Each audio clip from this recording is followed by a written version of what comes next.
Ahora sí. Muy bien, entonces empecemos, pues, empecemos esta sesión. Bueno, primero bienvenida, bienvenido, ¿no es cierto? Soy Pablo Germansen y me toca ser hoy moderador de esta cuarta sesión del seminario Trayectorias de Investigación en Diseño, ¿no es cierto?, que es un ciclo de seminarios abiertos organizados por el Comité de Doctoras y Doctores de la Escuela de Diseño.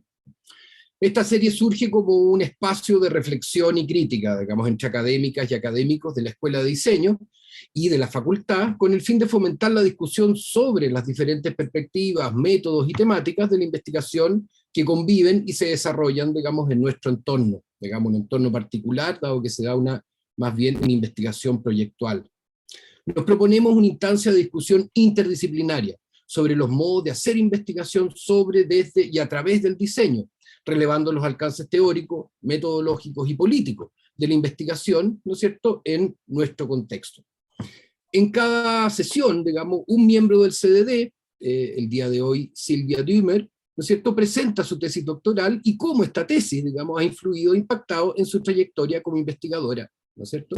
Luego, un profesor de nuestra facultad, destacadísimo profesor de nuestra facultad, en este caso Alejandro Crispiani, ¿no es cierto?, comenta la presentación con el fin de generar cruces temáticos y abrir la discusión y, por supuesto, generar una red de conversación crítica y conocimiento, que es la que esperamos fortalecer en nuestra facultad.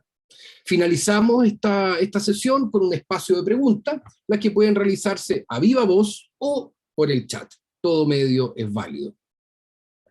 Como mencioné, hoy expone Silvia Dümer, ¿no es cierto?, y comenta Alejandro Crispiani.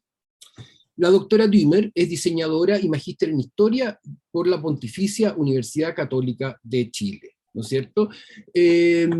Además, digamos, es doctora en Historia por el Instituto Latinoamericano de la Universidad Libre de Berlín, ¿no es cierto? Actualmente es investigadora postdoctoral Fondesit en el Instituto de Historia de la Universidad Católica de Chile.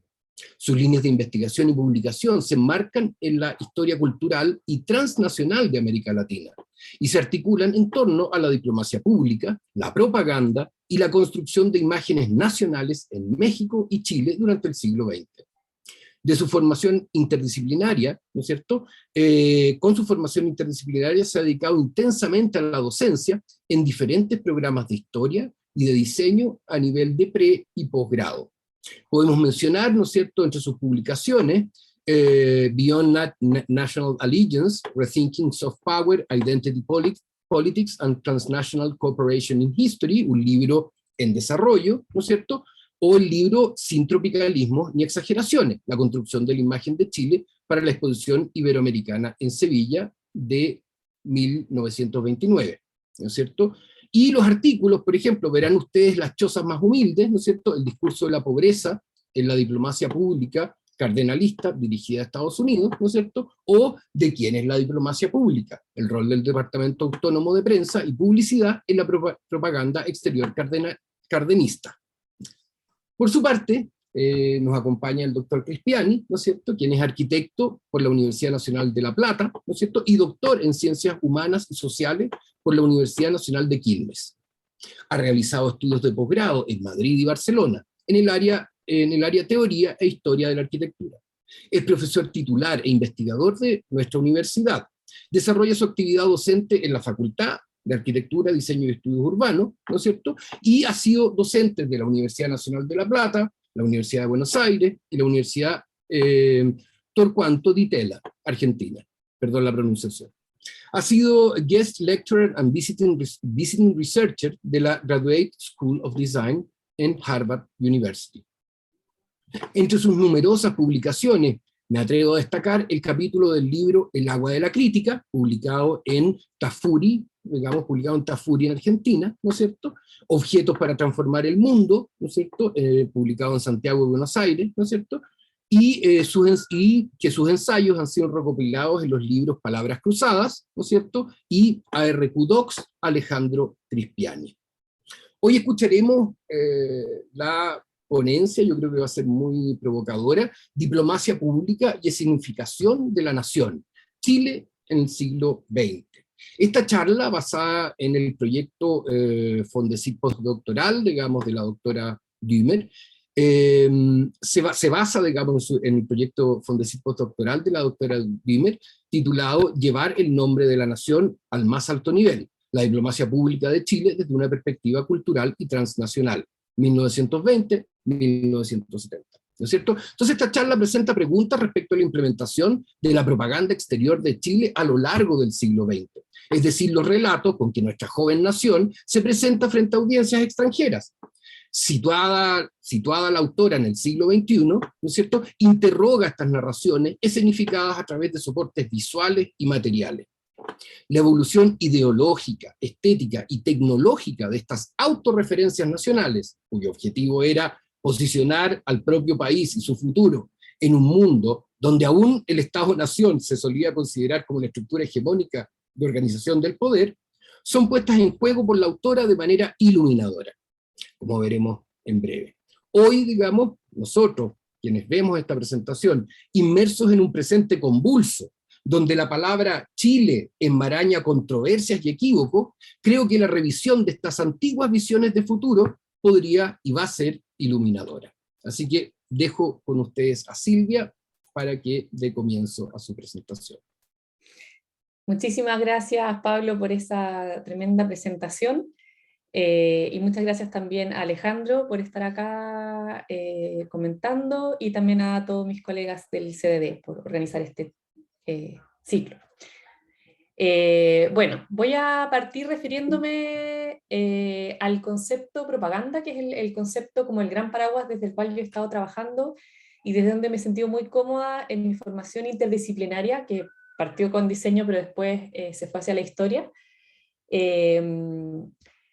Y bueno, voy a cambiar ahí. Voy a definir algo pasa que ahora no me pasa la diapos. Lo habíamos probado y ahora no me quiere pasar la... Ahí está. Ya.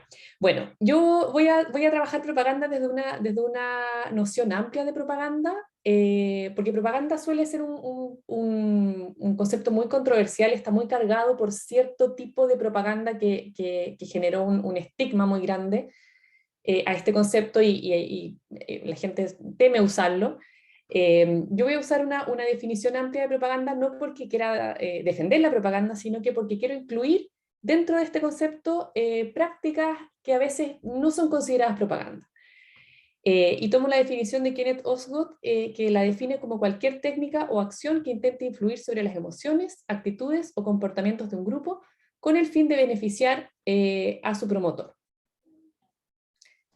Esa última parte es muy importante, con el fin de beneficiar a su promotor, porque podríamos entender que la educación también es una técnica o acción que intenta influir sobre las emociones o actitudes de un grupo, pero para beneficiar a esa otra persona o a ambas partes. En cambio, la propaganda, su fin es beneficiar a quien la promueve, y esa creo que es como la gran característica. Y para entenderla necesitamos necesariamente meternos en una diversidad de disciplinas distintas, desde la historia de las ideas y la cultura, la historia política y social, las ciencias de la comunicación, entendiendo que la propaganda también es un conocimiento que tiene su propia metodología, que se ha ido perfeccionando a lo largo del siglo XX, las representaciones, tanto a través del lenguaje como de las imágenes, hay todo un campo de estudio importante que también se cruza, los medios y tecnologías de comunicación, porque esta propaganda necesariamente tiene que ser difundida para llegar a sus audiencias, y eso también se va a apoyar en distintos medios. Y la propaganda exterior, que es específicamente la propaganda que yo me dedico a estudiar, incorpora además todo el campo de las diplomacias, las relaciones internacionales y la política exterior. Entonces son muchas cosas que cruzan y que me interesa ir viéndolas cómo se van relacionando unas con otras. La propaganda exterior es un término que no se usa mucho hoy en día, porque ha sido rebautizada como diplomacia pública. Desde los años 60, este es un nombre que se encontró para poder hablar de propaganda exterior sin decir la palabra propaganda, y refiere a los mecanismos más clásicos de propaganda medial, entregar información a través de medios, impresos, audiovisuales, etc., pero también una serie de otras prácticas como la diplomacia cultural, que es promover el país a través de la cultura, exposiciones, conciertos, música, baile, lo que sea. Y también hay todo un ámbito de la diplomacia, conceptos que hoy en día están muy de moda, persona a persona, de la diplomacia ciudadana, cuando los embajadores de un país son los mismos ciudadanos de ese país que entran en relación con ciudadanos de otro país y van llevando un poco el nombre de la nación. Prácticas como la diplomacia estudiantil, los intercambios académicos, etc. O sea, hay diplomacia deportiva, hay muchos conceptos que se estudian hoy en día, pero que se ha estudiado menos su prehistoria, que muchas veces se cree que son inventos nuevos, pero la verdad es que hay un antecedente largo antes. Bueno, otros nombres con los cuales se traslapa la diplomacia pública, el nation branding y soft power, son dos conceptos que se intersectan aunque no significan exactamente lo mismo. Bueno, y en el caso de Chile, el hito más conocido es la participación de Chile en la exposición de Sevilla del 92, ¿verdad? Cuando Chile lleva este iceberg que lo hace mundialmente famoso y que es un tema también que la prensa nacional no deja de mencionar. Me imagino que todos los que presenciamos ese evento aún lo recordamos, porque de verdad fue muy impresionante la logística de llevar un iceberg cruzando el mar y llevándolo a Sevilla donde hacían 40 grados de calor y que no se derritieran en esos meses. Esto fue un hito porque fue el momento en que Chile, después de 20 años de dictadura, vuelve a salir al mundo y empieza a trabajar con su imagen exterior hacia afuera. Y en general cuando se escribe este tema se suele poner este momento como que fuera el inicio de la imagen país de Chile, y se desconoce que esto empezó por lo menos hace un siglo atrás, ¿ya? Y eso es entonces lo que yo quiero ver en mi investigación Fondesit, que estoy llevando a cabo ahora, que se llama Llevar el nombre de la nación al más alto nivel, y estudia la diplomacia pública de Chile entre 1920 y 1970. La verdad es que cuando nosotros planificamos este ciclo, yo pensaba que ahora, a estas alturas del año, iba a tener muchos más resultados que mostrar, pero los archivos llevan prácticamente 2 años cerrados. Ahora están volviendo a abrir muy de a poco. Recién hace 2 semanas conseguí la primera hora para entrar al archivo que más me necesito, así que les voy a contar más bien sobre mis preguntas antes que mis respuestas. Pero creo que puede ser interesante de todas maneras. Bueno, la idea de esta charla era relacionar las investigaciones actuales con la tesis de doctorado, pero yo necesito ir más atrás porque para mí todo partió con mi tesis de magíster, que ese es como el momento fundacional para mí, porque ahí investigué la participación de Chile en la exposición iberoamericana de Sevilla, no del 92, sino que del 29, ¿ya? Y ese es el momento que yo también ocupo en esta investigación como punto de partida, porque es cuando se empieza a profesionalizar la diplomacia pública de Chile y los gobiernos comienzan a tener muy claro que esto es una necesidad y que tienen que implementarla oficialmente dentro de sus labores gubernamentales. Luego, en mi tesis de doctorado trabajé sobre diplomacia pública, pero en México. Ahí vi la propaganda de México hacia Estados Unidos en los años 30. Y seguí trabajando, bueno, ahí me metí de lleno en el concepto de diplomacia pública y todo, entendí todo su funcionamiento. Y ahora entonces paso al caso de Chile desde este punto de partida, pero tomando todo el conocimiento del tema que adquirí en la investigación de doctorado. Bueno, esta diplomacia pública la quiero investigar desde 3 grandes ejes: las prácticas, los actores y el relato, que es lo que voy a contarles a continuación. Sobre las prácticas, con esto me refiero a cómo se va institucionalizando la existencia de una diplomacia pública en Chile en este periodo, cómo se implementan organismos para este fin, los distintos cargos, metodologías, medios. Es una parte un poco descriptiva, pero que tengo que hacerla como primer paso porque no es algo que esté estudiado. Entonces primero tengo que reconstruir necesariamente eso. Y ahí lo voy a ver desde el concepto de las prácticas sociales, que incluye también las prácticas profesionales, y que se refiere a una forma de hacer y o decir que se basa en 3 elementos: un conjunto de competencias, en este caso está muy claro una serie de conocimientos y saberes en torno a la propaganda exterior, un sentido, y ahí es la pregunta de cómo los encargados del Ministerio de Relaciones Exteriores, del gobierno, comienzan a considerar que es importante que el país haga propaganda exterior y que en sus relaciones con el resto del mundo no se van a relacionar solo con autoridades o con diplomáticos, sino que también con la opinión pública internacional. Eso es un cambio de paradigma que se va dando y es lo que quiero ir también entendiendo. Y luego las materialidades, que también me parece un aspecto muy importante, las herramientas, infraestructura y recursos con los que se cuenta, y que en el caso de la propaganda exterior es relevante, porque ahí van a estar gran parte de las posibilidades y las limitaciones también de esta propaganda.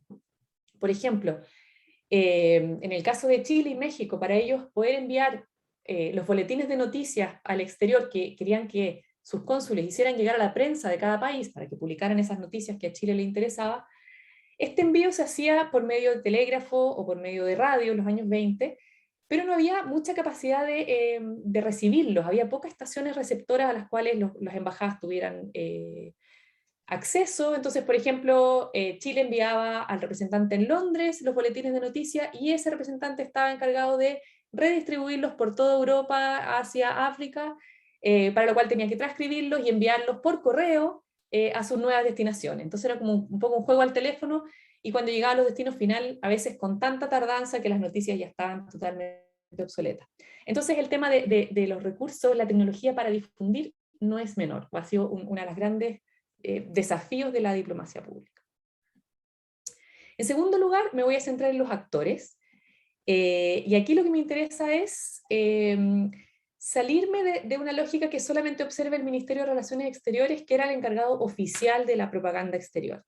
Obviamente va a ser el actor más importante, va a haber una serie de oficinas dentro del ministerio que se van a ir nombrando para este fin.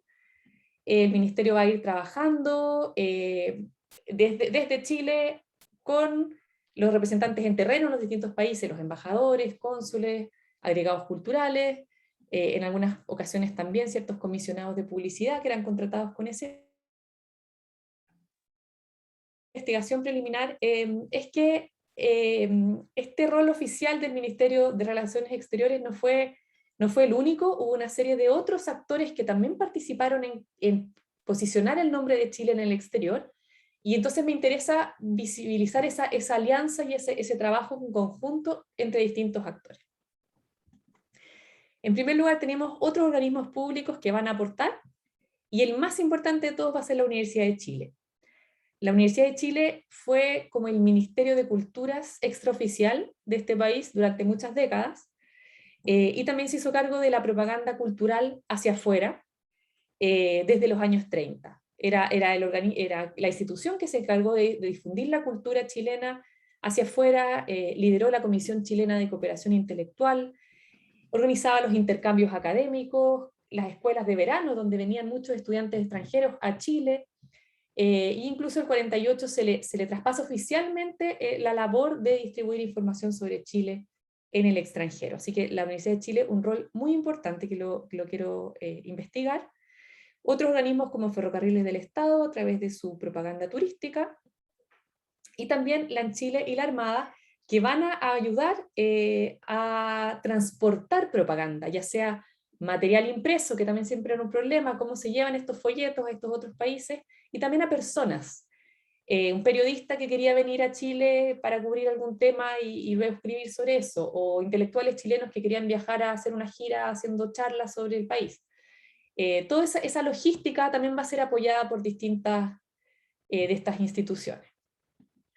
Luego vamos a tener una serie de actores privados o a veces organizaciones mixtas en conjunto con el gobierno. Sudamericana Vapores, por ejemplo, también va a ayudar a transportar material de propaganda. Y aquí una de las más conocidas va a ser Covensa o la Corporación de Ventas del Salitre. Son muy famosos todos los afiches de propaganda de la propaganda del salitre en el exterior, ¿verdad? Lo que me interesa a mí, me parece muy interesante de este actor en particular, es que es un ejemplo de cómo estas organizaciones que tenían intereses comerciales, tenían su propia agenda, lo que ellos buscaban era exportar salitre, vender salitre, pero lo van a hacer utilizando el nombre de Chile también en este proceso. Entonces, aunque su fin sea vender salitre, también son un poco coautores de la imagen de Chile que se posiciona en el exterior. Y aquí les quiero mostrar este extracto de una fuente que me encontré en algunos de los archivos que ya he alcanzado a revisar, que me parece muy ilustrativa de cómo estos actores también van a opinar, aunque lo que ellos quieren es vender cierta cosa, pero también opinan sobre qué mostrar de Chile y qué no. Esta es una carta que le escribió un gerente de Covensa a Jacques Cory, que era un fotógrafo, con el cual llevaban harto tiempo trabajando, porque ellos todos los años hacían calendarios con fotografías de Chile, con paisajes, y las enviaban a todos sus clientes, y Cory era el fotógrafo ahí oficial. Pero este año, el 51, Jorge Vidal le plantea a Jacques Cory su rechazo a las fotografías que él le manda, porque plantea que no le hacen justicia a nuestro país.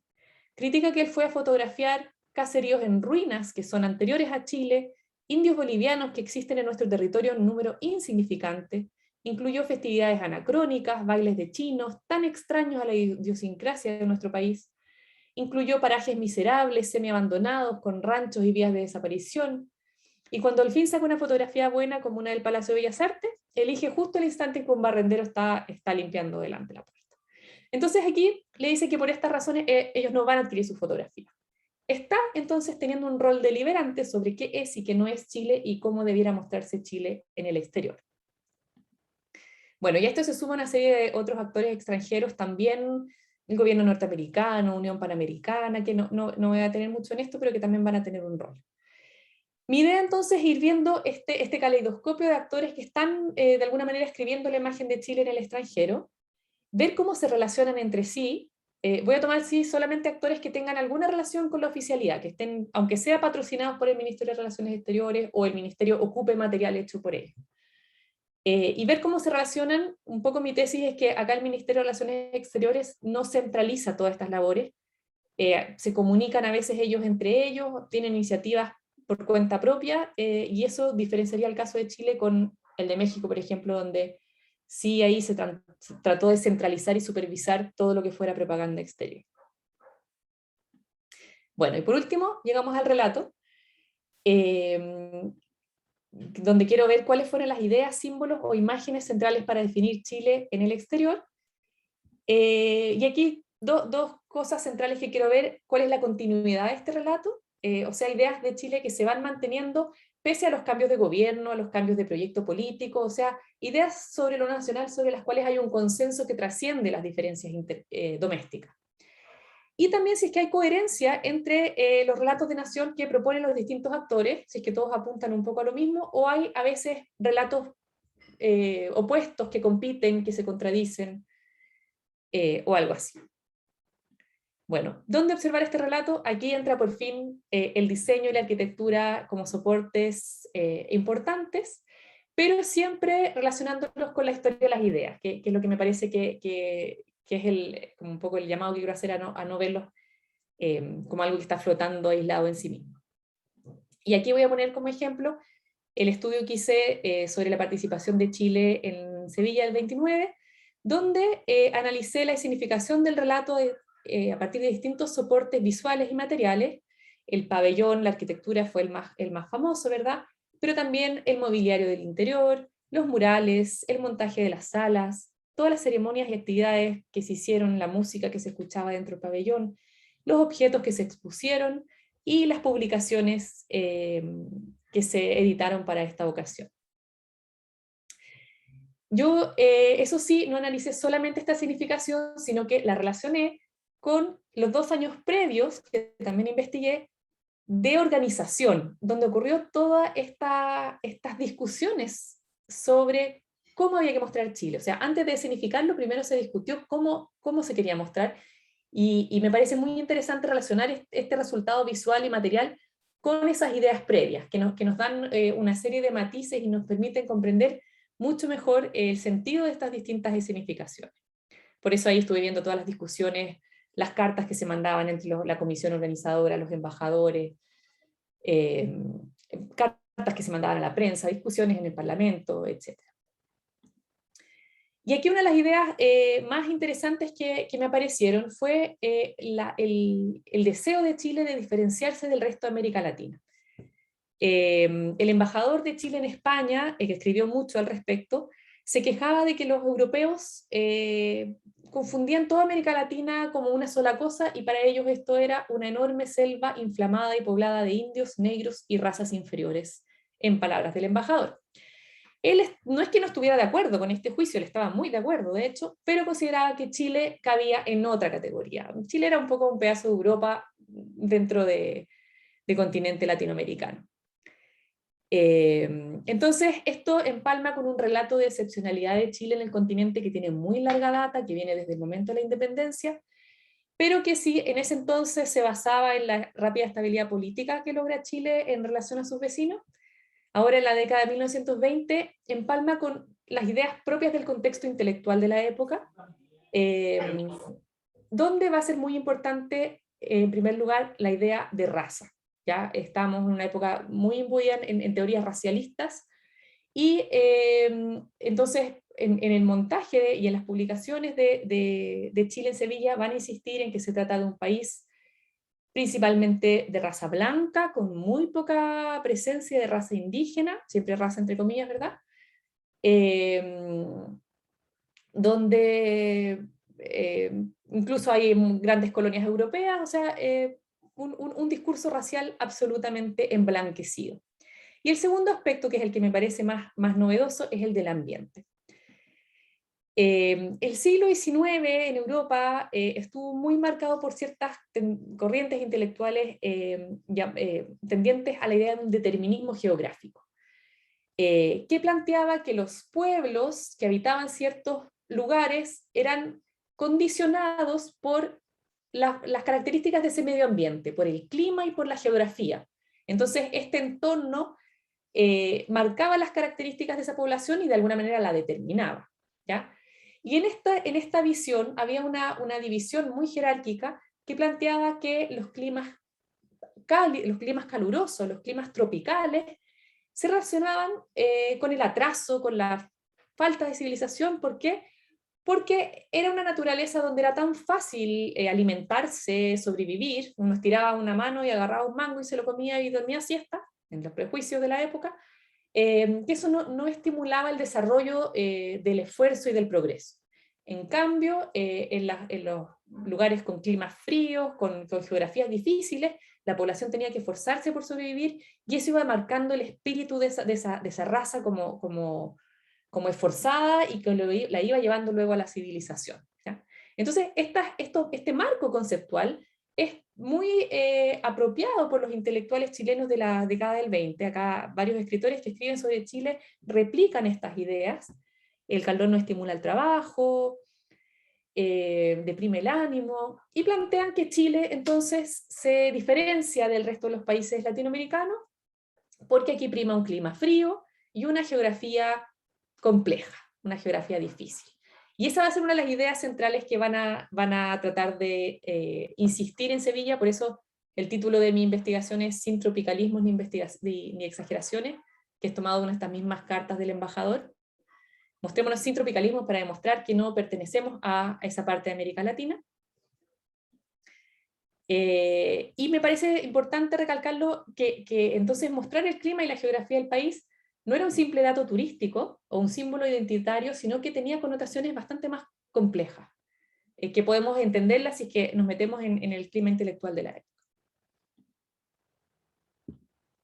Bueno, ¿cómo mostrarse entonces en Sevilla? Este mismo embajador en España planteaba: la araucaria de clima frío que crece y vive entre la lluvia y nieve reemplaza bizarramente a las palmeras, símbolo decorativo de la zona inflamada del continente. Parece indicado pues la conveniencia y el derecho de mostrar en la próxima exposición que nuestro clima es templado, que en lugar del plátano se da la manzana. Es decir, insistir en que no somos un país bananero. Pero como las araucarias no era un símbolo muy bueno, porque muchos la confundían de todas maneras con las palmeras, se optó por la cordillera como el gran símbolo de lo nacional en esta exposición. Estuvo presente en muchos soportes distintos. Los más importantes fueron la portada del libro en Sevilla, donde, si ustedes se fijan, se ocupa una paleta de colores totalmente fría, y se dibuja acá un cóndor sobrevolando a la cordillera como símbolo de este pueblo que logra vencer estas limitaciones geográficas y sobreponerse a ellas. Y luego el pabellón, que es el elemento más conocido de esta exposición, diseñado por el arquitecto Juan Martínez Gutiérrez, que se inspiraba específicamente en la cordillera de los Andes. A diferencia de los otros países latinoamericanos que recurrieron al historicismo, aquí hay un simbolismo paisajístico, que fue muy original, pero que tenía toda esta serie de connotaciones que ya hemos ido mencionando. El mismo Juan Martínez, en declaraciones que da a la prensa en España, va describiendo su pabellón como algo que se inspira en la geografía, en las formas de la cordillera de los Andes, con los colores nevados de la cordillera, y plantea que esto es capaz de hacernos adivinar la cultura del pueblo que la habita. O sea, esta relación entre geografía y características de una población, él no las va a mostrar a través de motivos coloniales, sino que sugiriendo el ambiente en el cual ese pueblo se desarrolló. ¿Ya? Entonces, está clara ahí esa asociación. Bueno, posterior a esta investigación me he dado dando cuenta de que este imaginario del cóndor sobrevolando la cordillera ha estado muy presente también hacia atrás y hacia adelante, es algo que se va repitiendo, y que se va repitiendo, bueno, el discurso de excepcionalidad de Chile en el continente de todas maneras ha sido un anhelo que uno puede seguir escuchando los discursos hasta el día de hoy, quizás con otros argumentos, ¿verdad? Que no es el clima, pero sí me llama la atención cómo estas imágenes de todas maneras van prevaleciendo. O sea, es cosa de, no sé, me encontré una guía turística de ferrocarriles del Estado de los años 60, donde también se sigue hablando del paisaje como sello que va marcando la personalidad de los chilenos, con un sello de esfuerzo y de lucha, en épocas en que el determinismo geográfico ya no es una corriente científica aceptada, pero de alguna manera son relatos que se van repitiendo de generación en generación sin que nadie los cuestione. Y bueno, y llegamos al iceberg de Sevilla del 92, que no puede tener ni una connotación más evidente que la del frío, ¿verdad? Y es en una exposición donde los mismos organizadores también dejaron por escrito su interés por diferenciarse de América Latina, y curiosamente vuelven a recurrir a este símbolo frío, pese a que toda la historia del Sevilla del 29 nadie la conocía, pero en el fondo hay un imaginario que nos lleva a elegir esos símbolos para diferenciarnos del resto del continente. Y creo que voy a dejarlo ahí porque si no me voy a tomar todo el tiempo hablando. Muchísimas gracias. Muchas gracias, muy provocadora presentación y esperemos que haya una segunda para seguir con la segunda parte de la investigación. Por favor, profesor Alejandro Crispiani, muchas gracias por acompañarnos. Le dejo el Zoom para su palabra y su presentación. Bueno, muchísimas gracias a ustedes por la oportunidad, digamos, de ver estos trabajos y también de participar en la discusión sobre un tema que, bueno, más allá de todo a mí me parece fundamental, ¿verdad?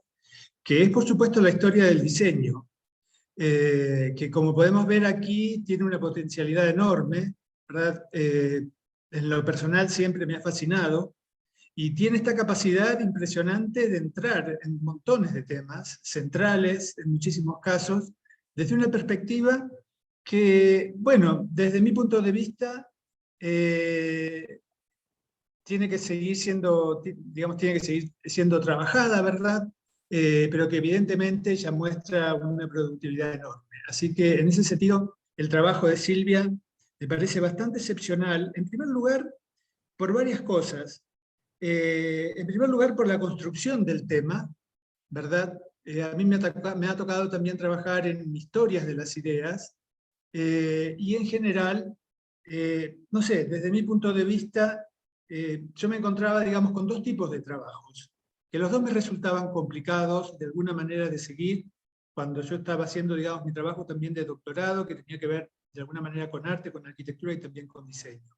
Estaban los trabajos, ¿verdad?, de la historia de las ideas, que evidentemente se trata de, bueno, algo muy difícil de ver cómo se va transmitiendo, ¿verdad? se tienden, digamos, a utilizar, por ejemplo, instrumentos históricos, etcétera, que en muchos casos, bueno, tienen una enorme dispersión, ¿verdad? Y llegan, digamos, a temas, ¿verdad?, que tienen que ver con un seguimiento demasiado minucioso de algunos temas, y que evidentemente tenían más que ver, digamos, uno podría decir, con la sociología, ¿verdad?, con la sociología histórica, que con, digamos, lo que a uno desde el diseño y desde la arquitectura podía llegar a ver. Y por el otro lado, existían también trabajos que tenían que ver con la historia de las ideas, pero bueno, con una historia de las ideas que nosotros ya conocemos más y que tenía que ver con las ideas que están en el interior de la propia disciplina.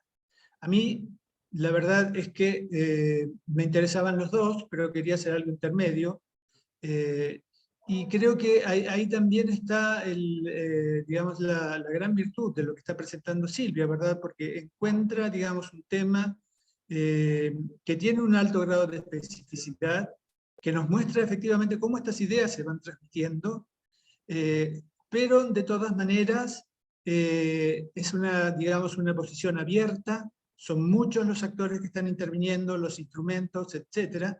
Y de alguna manera, como uno puede de alguna forma observar, ¿verdad?, en la presentación, con temas propios, ¿verdad? A pesar de que la temporalidad que ella plantea tiene que ver con una historia de alguna manera política, es interesante ver cómo digamos, esta suerte, digamos, de diplomacia no responde exactamente a eso, tiene su propia temporalidad y de alguna manera los instrumentos que se están utilizando, en cierta forma, también lo tienen los argumentos, ¿verdad?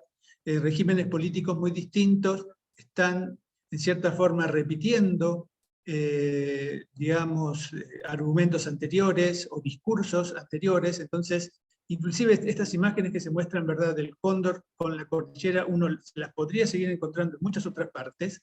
Y eso está hablando de otra cosa que a mí me parece también muy interesante, ¿verdad?, del trabajo, y es, bueno, cómo se transmiten estas ideas, ¿verdad?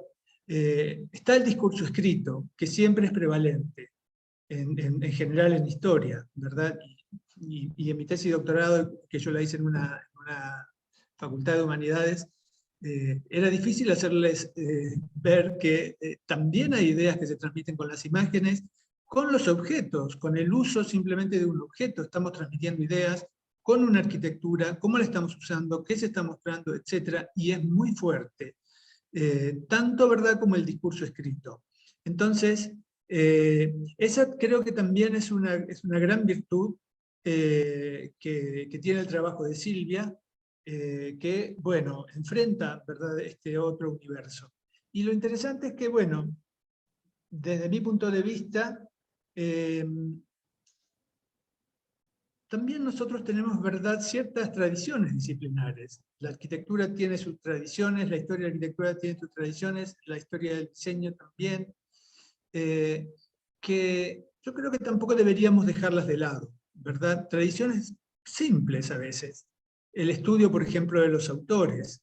En general no sabemos, cuando vemos una propaganda, ahora por supuesto sí, que está todo este tema de las imágenes, pero en general cuando vemos una propaganda no sabemos quién era el autor. Sabemos los autores de las obras de arquitectura, de los cuadros, ¿verdad?, del arte, pero en general en el diseño no lo sabemos.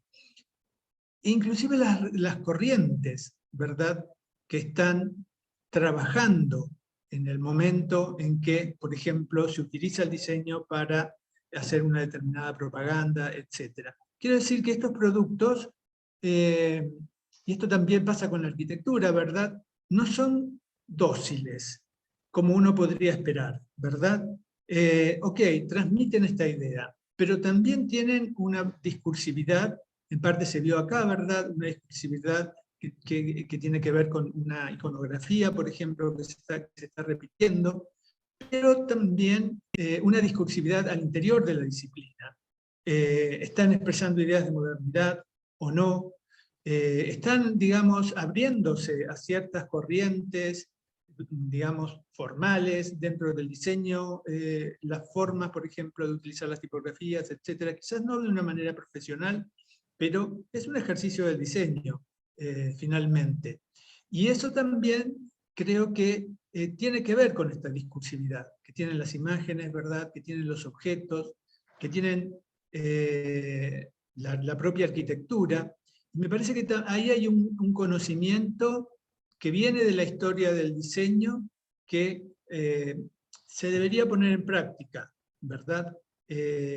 Tenemos esos instrumentos, hay instrumentos de análisis, lo que la historia del diseño nos pide, ¿verdad? Que las cosas dejen de ser anónimas, viendo a la persona que la hizo podemos ver cómo este otro conocimiento disciplinar aterrizó, por ejemplo, en uno de estos casos. Y eso me parece que también es un tema muy, muy importante. En cierta medida porque, bueno, es lo que nos da originalidad también. Quiero decir, somos arquitectos, somos diseñadores, sabemos ver, tenemos una expertise en relación con eso, que no lo tienen otros historiadores, y esto, bueno, no es, de alguna manera es una ventaja, pero otros historiadores tendrán otro tipo, digamos, de expertise. Pero sin duda, un historiador que se ha especializado en determinados temas lo va a poner en juego. Y nosotros tenemos esta ventaja, que a mí me parece importante también justamente ponerla en juego. Y simplemente como comentario, ¿verdad? Me pareció bien acertada la elección, digamos, de las ferias mundiales desde esta perspectiva amplia, ¿verdad? Pero que tiene un punto de orientación que es súper importante, ¿verdad? Que era efectivamente, estaban detrás de esto de alguna manera había un Estado, ¿verdad? Y había una cierta situación en el país, ciertos problemas, que justamente en las exposiciones internacionales aparecen con bastante claridad, ¿verdad? Esa situación. Por ejemplo, en la exposición 29, bueno, muchos pabellones, el de Chile de alguna manera también, ¿verdad? Fueron neocoloniales, y Argentina, por ejemplo, también estuvo con un pabellón neocolonial, ¿verdad? Pero las preocupaciones eran completamente diferentes. Lo hizo Martín Noel, que en ese momento había sido intendente de Buenos Aires, ¿no? Y el problema, el problema que tenían ellos era la ciudad.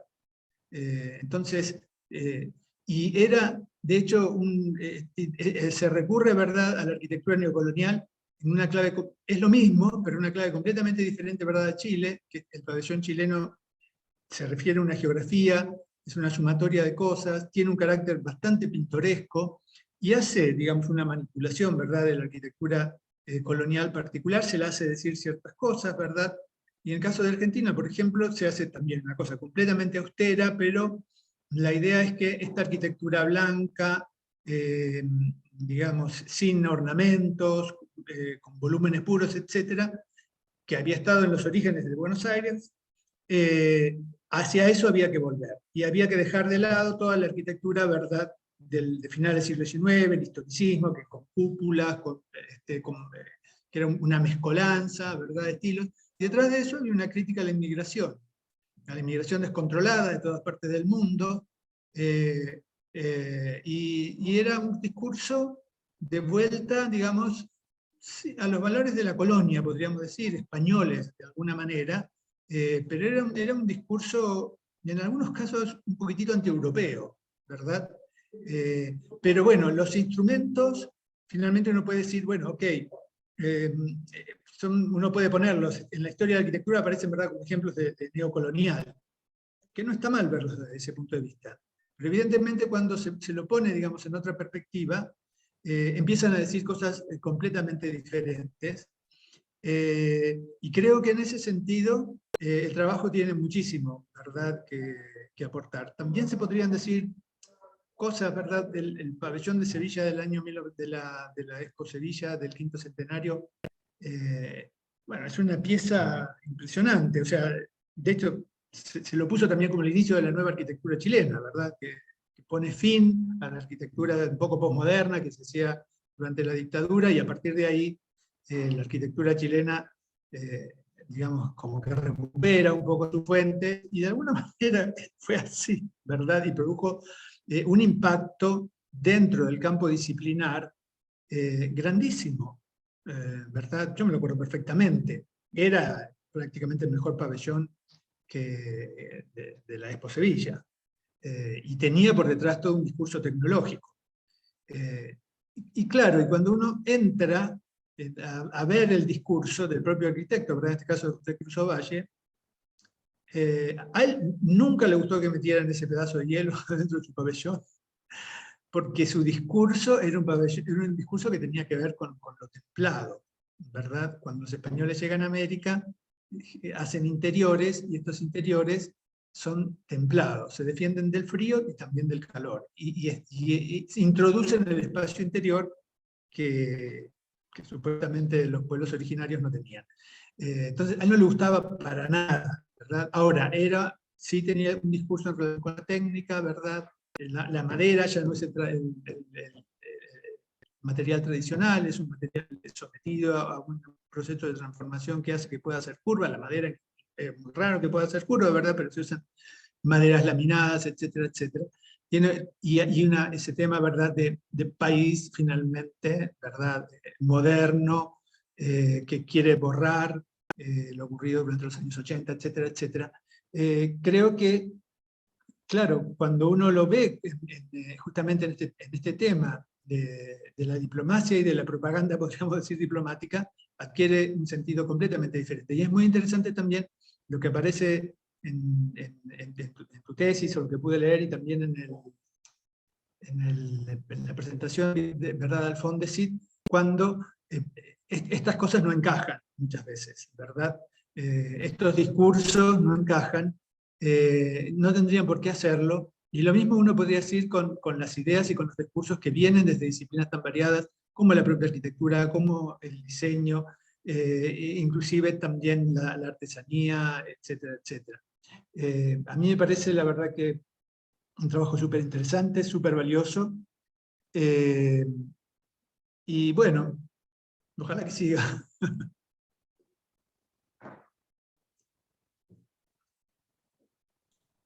Muchas gracias, profesor Crispiani. Yo creo que su comentario, digamos, promete una serie de vínculos. Yo creo que es muy interesante las asociaciones que hace, y efectivamente dentro de la investigación proyectual, creo que entre arquitectura, diseño y por supuesto, ¿por qué no urbanismo?, hay muchas cosas Claro.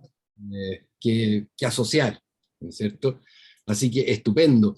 Bueno, ahora abro a preguntas, y por supuesto, si es que Silvia quiere como hacer un comentario del comentario del profesor Crispiani, por supuesto que puede abrir, digamos, esta parte, y luego, por supuesto, abrirnos a preguntas, o quizá irnos al tiro a preguntas, no quiero forzar la... Sí, no, yo solo quería decir que Alejandro se tiene que ir, entonces era para que se sintiera en, en libertad de irse. Sí, todavía me Agradecer quedan mucho, unos 4 minutos. mucho los comentarios. Me pareció muy interesante lo que decías del arquitecto del pabellón del 92, porque no conocía esa historia de que le haya molestado lo del iceberg, y lo que tú mismo decías, de cuando estos relatos no encajan, que claro, es como el gran desafío, y es lo que suele pasar siempre, y lo que nos va mostrando Claro. también lo artificial que es un relato de nación. O sea, no tiene por qué encajar, porque no hay una homogeneidad, o sea, hay un deseo siempre fallido en el fondo de tener una idea de nación coherente, que la verdad es que, claro, es un poco un imposible. Así Sí, así que es. está muy interesante esa acotación. Bueno, yo igual me tengo que ir, me despido. Nuevamente, muchísimas gracias por la invitación. Y bueno, sigamos con la discusión. Ujú. Eso, muchas Nos gracias, vemos. a la primera de varias. Muchas gracias. Chao, gracias. Oye, me atrevo a leer dos preguntas que deja el profesor Álvarez, ¿no es cierto? ¿Ya? Acá en el chat, ¿no es cierto? Que dice, bueno, primero agradece por la presentación, por supuesto, y deja dos preguntas. Primero, le queda la duda si la propaganda del salitre y la participación nacionalista y bañista de Chile en la exposición iberoamericana del 29 son instancias fundacionales de la propaganda exterior o diplomacia pública. ¿Qué pasa con iniciativas previas como la de Vicente Pérez Rosales y su ensayo sobre Chile? Lo segundo, digamos, no sé si de repente quieres como ver esa o leo al tiro la otra. No, las dos. Sí. Oye, ¿me escuchan, Silvia, Sí. Pablo? ¿Saben qué? Lo que pasa es que tengo los alumnos llegando a la puerta. Te estoy haciendo la pregunta y tengo que cortar. Pero la No te preocupes, dejo, dejo la respuesta grabada. porfa. Es que, disculpa, No te preocupes. Sí, no, por supuesto. Bueno, y lo segundo, en la citada exposición del 29 se partió la idea de un Chile, ¿no es cierto?, excepcional, eficiente, blanco y occidental. A mí me resuena mucho a discursos contemporáneos, digamos, del siglo XXI, además. Curiosamente, en 92, postdictadura, el gobierno de la transición también planteó la idea de un blanqueamiento, un país frío, eficiente, simbolizado en un iceberg. ¿Qué cruces ves entre estas dos presencias nacionales en exposiciones intencionales con 70 años de diferencia? Es una pregunta súper provocadora y casi me atrevería a involucrar el presente inmediato, pero ya mejor me quedo acá. Bueno, en relación a la primera pregunta, sí creo que Pedro tiene razón de plantear estos antecedentes. Yo defino los años 20 como el inicio de la profesionalización de la diplomacia pública. Bueno, no solo yo, también hay la tesis de Juliette Dumont, que es una francesa que estudia esto, también lo plantea así, porque es el momento en que en el Ministerio de Relaciones Exteriores se crean oficinas para este fin. Pero eso no significa que no haya habido diplomacia pública antes. Y ahí el ejemplo que pone Pedro de la propaganda para atraer inmigrantes extranjeros a fines del siglo XIX, en el último tercio, es un ejemplo súper importante. Y que también está muy poco investigado y que también me encantaría en algún momento poder ahondar en eso. Pero obviamente es un antecedente o participación de Chile en otras exposiciones. Chile participó en exposiciones universales a fines del siglo XIX también. Entonces, obviamente esos son antecedentes importantes. También hace poco en el archivo en Berlín me encontré con un libro que no conocía de Benjamín Vicuña Maquena, que a él lo manda Estados Unidos como un poco espía de, no, era en la guerra contra España, que lo mandan con alguna misión bueno, y una de sus misiones era posicionar dentro de la opinión pública, metiendo en la prensa la visión de Chile. Entonces, eso fue un trabajo de propaganda que lo mandaron a hacer a él en 1868, o sea, tan temprano como eso, que lo tengo ahí, no lo he alcanzado a revisar, pero me parece que de todas maneras hay antecedentes muy importantes. Por eso cuando habla de profesionalización no significa que ahí parta la diplomacia pública, sino que más bien se convierte en algo como oficial e institucional del gobierno. Y en relación a la segunda pregunta, claro, de todas maneras ahí yo veo un vínculo, o sea, me parece el simbolismo de la cordillera y del iceberg, ahí hay como una continuidad tan explícita, pese a que probablemente los organizadores del 92 no conocían para nada el caso del 29. Entonces, claro, yo creo que hay partes del relato que van quedando en el imaginario, que se van repitiendo de generación en generación sin mucho cuestionamiento.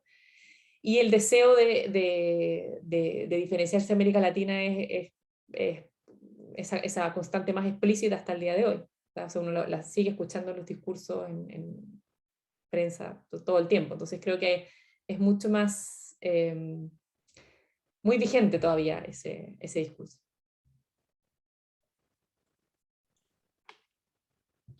Así es, digamos, yo comparto también de que me resuena en el presente, incluso es interesante después revisar, supongo que hay una historia que se puede hacer del presente, de revisar también para contrastar qué es lo que pasa hoy, ¿te fijas? Y cómo resuena. Bueno, eso yo lo digo desde mí, siendo temerario e ignorante en el tema, por supuesto. Abro a preguntas. Mira, José dejó una pregunta en el chat, que esa sí que es provocadora. A ver. Así de ficción. Si te invitaran a trabajar en el próximo pabellón de Chile, ¿Qué harías? Pero qué buena pregunta. Es una súper buena pregunta, porque yo me la he preguntado y porque también en algún momento, hace varios años ya, cuando creo que se estaba organizando la expo, que fue en Milán, o no me acuerdo, bueno, una que era sobre la comida, bueno, eh, yo trabajando, o sea, todavía participando un poco en la Fundación Plagio, donde trabajé mucho tiempo, Plagio participó una vez en una licitación para proponer proyectos en alguno de estos pabellones de Chile, organizado por la Fundación Imagen de Chile o alguna, no me acuerdo quién lo organiza. Y en dos ocasiones distintas. Y yo me colé a estas reuniones, aunque yo ya ni estaba trabajando ahí, pero me colé a estas reuniones como un poco para espiar estos procesos por dentro que me parecían muy interesantes. Y bueno, nuestras propuestas al final nunca resultó, no llegaron a puerto, pero me pareció interesante, por ejemplo, escuchar un poco cómo funciona esto. Una llevamos unos prototipos de unos libros y que tenían unas imágenes ficticias, y le dijimos, estas imágenes son ficticias, son para poner algo. Y me acuerdo como que el encargado pone el dedo en una de estas imágenes y dice como, esto no va a estar en el pabellón. O sea, como dejando muy claro que creo que era una imagen de algún mural de los años 70, no sé, algo, pero como muy, muy claro como esto de que hay distintos relatos de Chile que están siempre chocando, están siempre chocando. Entonces es una lucha de eso. Y creo que sí, no trabajaría nunca en un proyecto así porque a mí me gusta criticarlo, entonces si tuviera que hacerlo, tendría que hacerme cargo de eso, ¿no? Me gusta, me gusta analizarlo desde afuera. Así que sí, creo que esa es mi pregunta, mi respuesta. Estupendo. Dejo abierto a preguntas. Pero mientras alguien hace una pregunta, anoté varias, pero para no ser tan cargoso me voy reprimiendo. Pero un asunto que me llamó mucho la atención es la agencia de lo no humano. Fíjate, dice, cuando tú partes hablando de propaganda, como, digamos, yo mirado desde mi propia línea de investigación, ¿no es cierto?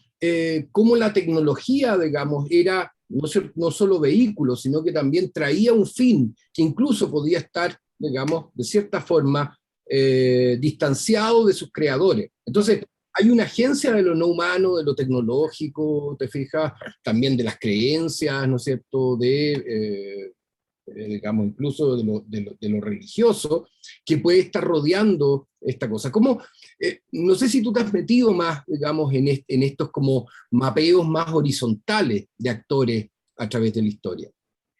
Sí, no lo he hecho todavía, pero lo quiero hacer. O sea, está de todas maneras entre uno de mis propósitos. O sea, sobre todo de la tecnología del rol que va jugando todo eso, sobre lo cual no se tiene mucho control tampoco, en posibilitar o no posibilitar o generar ciertos resultados.